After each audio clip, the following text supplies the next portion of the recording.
Tonight, House of Representatives engaged two ministers on the 2025 budget implementation. Minister of Budget and Minister of Finance also confirmed to us that Nigerian can see a lot of changes and developments for this budget. Federal government adopts all year-round farming to boost food sufficiency in the country.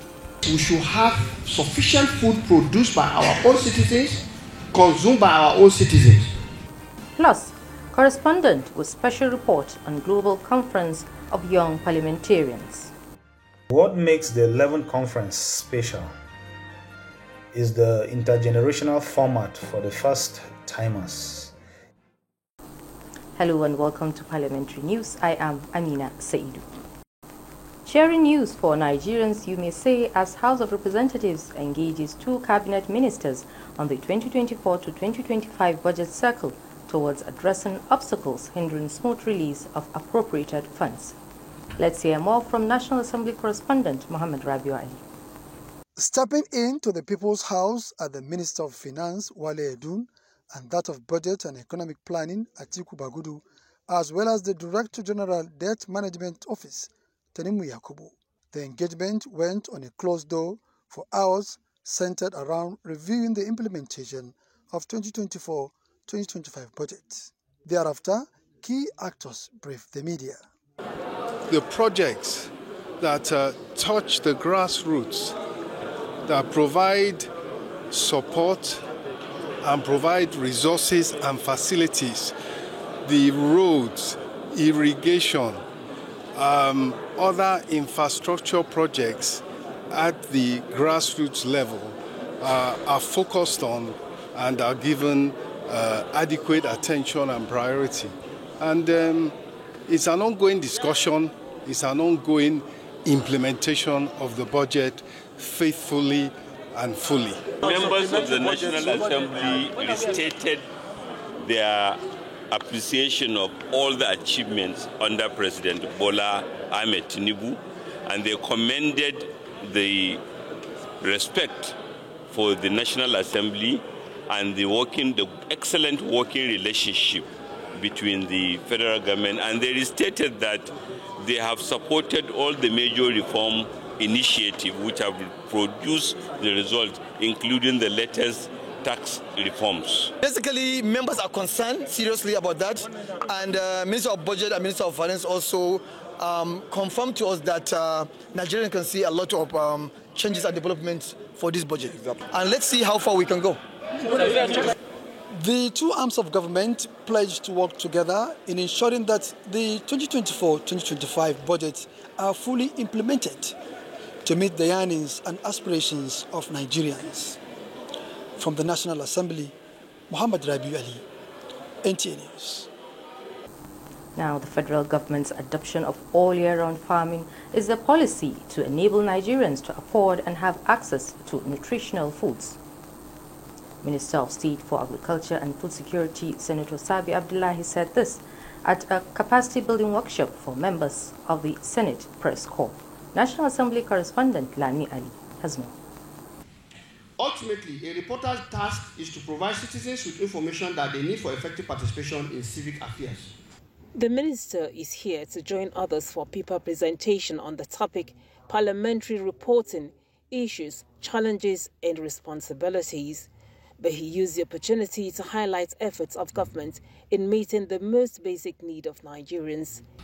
President Bola Ahmed Tinubu's vision for Nigeria is for us to have what we call food sovereignty, which means we should have sufficient food produced by our own citizens, consumed by our own citizens, such that our part dependence, if you want to call it that, to other sources is minimal. He also said challenges in the food value chain, like post-harvest loss and the high cost of transportation, are being tackled, while a health scheme for Nigerian farmers will be launched soon. He urged journalists to join hands with government in driving the successful implementation of all policies. The capacity-building workshop provided a platform to remind practitioners, especially those on the legislative beat, to always report with clarity. Democracy thrives only when Parliament and the press operate in responsible synergy. Parliamentary reporting is not simply another newsroom assignment. It is a sacred democratic duty. The parliamentary reporter is the institutional memory of the legislature, and their experiences are meant to guide incoming and seasoned legislators on precedents and how not to conduct businesses either in plenary, committees, oversight hearings, and indeed diplomatic engagements involving the National Assembly. The workshop aims at improving skills of participants for effective reporting of the constitutional mandates of the National Assembly. Lami Ali, NTA News. Young Nigerian lawmakers are prepared to blend fresh ideas with institutional memory as the 11th Interparliamentary Union Global Conference of Young Parliamentarians aims to turn the slogan "Uniting Generations for Gender Equality" into a concrete legislative agenda back in their various constituencies. These growing parliamentarians share their peculiar challenges in achieving gender equality in Africa and expectations from the intergenerational dialogue. National Assembly correspondent Joshua Ogunjide has more. The Interparliamentary Union IPU established the Global Conference of Young Parliamentarians in 2014 to amplify the voices of legislators under the age of 40 and to help them shape global policy. By bringing together emerging leaders from every continent, the forum seeks to build cross-party networks for future cooperation, equip young MPs with tools to tackle 21st century challenges, and ensure that youth perspectives are heard in multilateral debates. What makes the 11th conference special is the intergenerational format for the first-timers. Each delegation may include one senior MP alongside 4 young legislators, creating mentor-style dialogue. As it reminds us that gender equality cannot be achieved in isolation. It requires the innovation and energy of young people working together with the wisdom and experience of older generations. As young parliamentarians, we have a duty to provide inclusiveness, amplify the voices of women and girls, and to ensure that equality of opportunity is not just an ambition but a reality in our communities. By uniting across generations, we can build a society that is fairer, more just, and fully equal for all. The 11th edition, holding in Lima, Peru, between 11th to 13th of September, places gender equality at its core, with sessions exploring how seasoned and newly elected members of Parliament MPs can jointly accelerate implementation of the Beijing Declaration, which turns 30. They are also expected to draft gender-responsive budgets and laws, close pay gaps, combat gender-based violence, and boost women's political participation. Over the last couple of years, there have been a lot of awareness and discussion around gender equality. We've not gotten to where we want, but efforts are being made to make sure that we get to where we want when it comes to gender equality, especially in the political space and also in the economic space. And I really wish that we're able to get to where we want as a political leader and also as an economic leader. We have 7 female parliamentarians out of 24. We might not have reached where we want to reach, but at least we have seen an improvement from previous parliaments. So for us, and even one of our resolutions is to see that we promote activities around girl child education and female empowerment by engaging in programs which will touch directly on the lives of young girls, especially in rural communities, giving them the right access to education, the right access to skills, mentorship, and a platform for them to excel. The 30th anniversary of Beijing gives the meeting historic weight, as young MPs will draft a Lima statement, outcomes that will directly fit into the Union's global work plan with a view to pushing parliaments for accelerated action before 2030. In Abuja, Joshua Ogunjide, NTA News. We now link up with Joshua Ogunjide, who will be interacting with young Nigerian legislators to discuss the 11th IPU Global Conference of Young Parliamentarians, kicking off today in Lima, Peru. Over to you, Joshua. I welcome you to the interview segment of the news, and joining me in the studio is a member representing Terrible North Central District in the Nigerian Youth Parliament, and he's a public affairs analyst and a passionate Pan-Africanist. I'm talking of no other person than Honorable Nelson Wilson. You're welcome to Parliamentary News. Thank you for having me. And also representing the women folks is a member representing Etsako East constituency in the Edo State Youth Parliament. She is a lawyer by profession and the chairman, House Committee on Legal Matters, Honorable Emanuela Odufa Masabo. You're welcome to Parliamentary News. Thank you very much for having me. Let me start by asking you, how prepared Nigerians to participate in this 11th Inter-Parliamentary Union Global Conference of Young Parliamentarians? Remember, the occasion is starting today. You first, Honorable Nelson. The Nigerian Parliament, the body I represent, is well represented at the global stage at the ongoing the 11th IPU Global Conference that is taking place in Peru, Lima.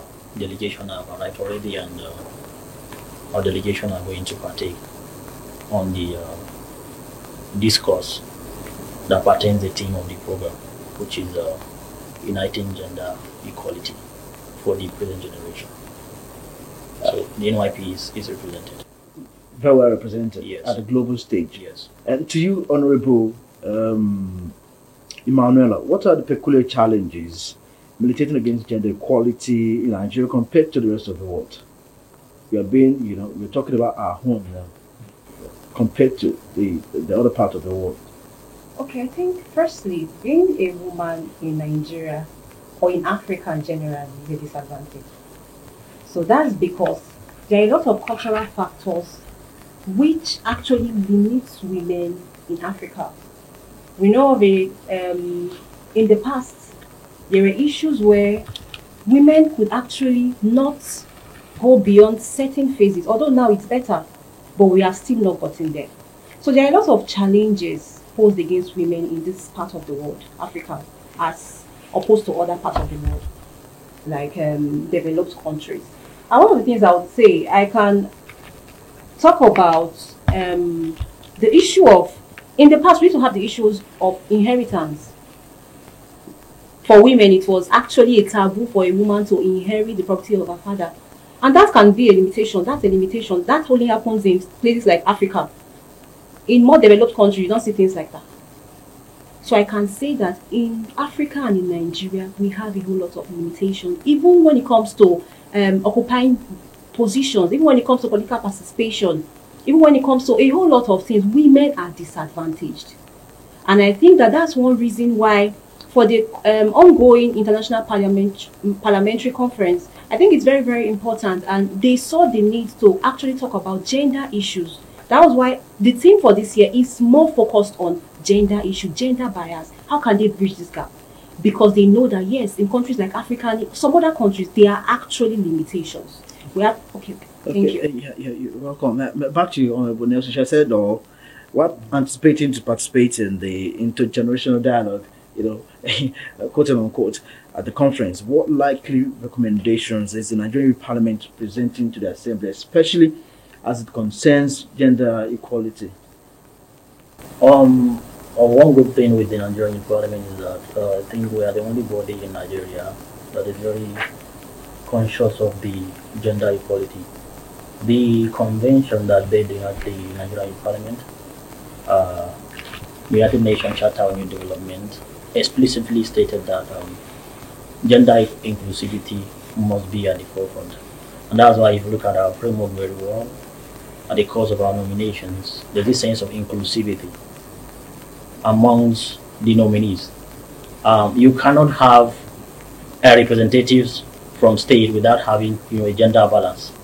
It can either be a male, two male, one female, or two female, one male. So there has to be the gender balance in the nomination process. And we have echoed this advocacy over the time. We've organized town hall meetings to advocate, most importantly, concerning the special seat for women. So we've been at the forefront, and we've dialogued with major stakeholders within the polity, and we're able to come up with a particular blueprint, a white paper that we'll be presenting at the global stage at the ongoing IPU conference that is taking place in Peru. Okay, that's a very good one. Back to you, Honorable Emanuela. Okay. The Lima statement will be the outcome of the conference as IPU's global work plan. How best do you think Nigerian parliamentarians will adopt this action plan afterwards, as recommended by the Assembly?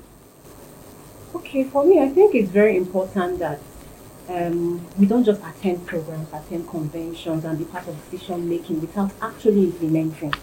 So definitely, Nigeria and parliamentarians, especially Edo State Youth Parliament, which I represent, we will be very intentional, even as we are intentional, because we have policies and we have projects so far which actually includes females, includes the female gender. Like Honorable Distinct Honorable said, for EYP, yes, we have inclusiveness. That's because when it comes to the number of females we have and the number of males we have, we can say there is a balance. But we cannot say that for Nigeria. We can't say that for Nigeria because talk about the National Assembly. What will we see there? National Assembly, we have Senate National Assembly, we have 109 members. And how many women do we have? We have just 4 out of 109. And talking about those 4, we know about what happened recently. Okay. Honorable Natasha. So let's say out of 4, 1 is already out. So we have just 3 women in the Senate House of Assembly. What of House of Rep? How many women do we have there? We have just about 16 out of 360. So we are saying that it is very important that as a country, Nigeria, we see the need, parliamentarians, we see the need to implement policies that include women. Just like he talks about how that there is a bill now for reserved seat for women. That is what we are asking for. The special seat. There should be special seat for women. To say, okay, if there are 100 and something men, there should also be at least a balance. Yes, there should be a balance. Because if there is no balance, that means there will not be policies that will actually include women. Okay. Yes. So I think that Nigeria and as a country, as parliamentarians, we should, and even as we have been very intentional about making sure that there is a balance. Balance in the sense that policies actually encourage women to participate in politics. Not just politics. Politics also make sure that women are economically developed, economically helped, to the extent that at least they can stand for themselves. Okay, thank you very much. Yes. Thanks for your comments and observations and your recommendations as well. Young parliamentarians Nelson and Emanuela, representing the Nigerian Parliament and the Edo State Youth Parliament. That's all we have for you on the interview segment of the news. Back to you in the studio for the continuation of the news. We now take a break. The news continues shortly. Stay with us. Are you looking for a short channel to make your business, goods and services go viral? Look no further, as NTA Parliament is your short channel. Take advantage of our wider reach and advertise your products and services on NTA Parliament DSTV channel 370, GoTV channel 126, StarTimes channel 306, and Free TV channel 706. For more inquiries, contact the Marketing Department, NTA Parliament, NTA Headquarters Area 11 Garki Abuja, or call these numbers 080-383-40464 or 080-770-78055. NTA Parliament, strengthening Nigeria's democracy. Welcome back. Worried by the escalating attacks by bandits and increasing demand for better road infrastructure in parts of Sokoto State, the State House of Assembly has approved 2 separate motions seeking immediate government intervention in a crucial step towards improving the living standards of the electorate, especially in the face of the growing challenges. These motions of urgent public importance were presented by members of the Assembly representing Kebbi, Sokoto North and Dengishuni constituencies. Correspondent Shehu Yusuf Anka reports. Legislation is designed to transform lives of the people and ensure they enjoy the dividend of democracy. In line with this, and as a matter of public importance, the member representing Kebbi constituency in the 10th Assembly, Samaila Hamisu, presented a motion calling on the state government and relevant authorities to come to the aid of his constituency, following the persistent insecurity among other challenges in the constituency. The situation has displaced thousands of people across more than 30 villages, rendering them homeless and indeed of temporary shelters and other daily necessities. Similarly, the member representing Sokoto North 2, Hussein Tukur moved a motion urging the state government to urgently renovate the Shehu Kangiwa Road, which starts from Eastern Bypass linking to Diga Agri in Sokoto Metropolis to ease transportation difficulties. Another motion was raised on the need to complement the General Hospital Dange and Dangashuni local government, as non-completion of the project has created serious health challenges for the residents. Importance of health infrastructure, especially primary health care facility, where the large chunk of our people in the rural area visit to access medical care. A well-constructed road to enhance commerce, ease transportation, improve safety, and update the living standard of our people. All respect emergency monitoring maintenance, SEMA, and national emergency monitoring maintenance, NEMA, to provide material to the affected communities. In their separate contributions, members stressed the importance of the motions to the well-being of the electorates. After careful deliberations, the Deputy Speaker, Kabir Ibrahim Kwari, who presided over the plenary, announced the unanimous approval of the motions with an urgent call on the relevant authorities to take immediate action. From the Sokoto State House of Assembly, Shah Yusuf Anka, NTA News. Combating human trafficking requires a multidimensional approach from various sectors. To tackle this menace, a 3-day communication, monitoring and evaluation media training was held in Benin, Edo State capital, to empower participants to make meaningful impact in the fight against emerging trends against human trafficking. Simbiat Agbaji reports that the training was jointly organized by the National Agency for the Prohibition of Trafficking in Persons, NAPTIP, and the International Center for Migration Policy Development. Despite global efforts, human trafficking and irregular migration persist, evolving into new trends. To combat this, the 3-day training has participants drawn from 5 states which include Benue, Delta, Edo, Enugu and Ogun, with the aim of equipping them with the knowledge to identify and report on human trafficking and irregular migration cases effectively. It also seeks to promote responsible media coverage that prioritizes victims' dignity and safety, amongst others. Participants, including journalists and media practitioners, express optimism that the training will enhance their reporting skills and enable them to support victims of human trafficking and irregular migration more effectively. In summary, is for the need for media to take up these fights and not just to allow NAT alone. And for me personally, it's going to help strengthen my voice in the campaign against human trafficking. Director General NAPTIP, Binta Bello, represented by Zonal Commander, Benin Zonal Command NAPTIP, Sam Ofia, encouraged journalists to fact-check, investigate root causes, and go beyond surface-level reporting. Immense power comes with a great responsibility. It is essential that we remain steadfast in adhering to the ethical standards. I believe that we're going to have work better and there'll be better reportage and reporting. Journalists are not only conveyors of information, they are watchdogs, educators, and drivers of social change. The training's outcome include key recommendations for journalists and media organizations to improve their coverage of human trafficking and irregular migration issues. From Benin in Edo State, Simbiat Agbaji, NTA News. And this is all we have for now. On behalf of the production crew, I am Amina Saidu. Thank you for watching.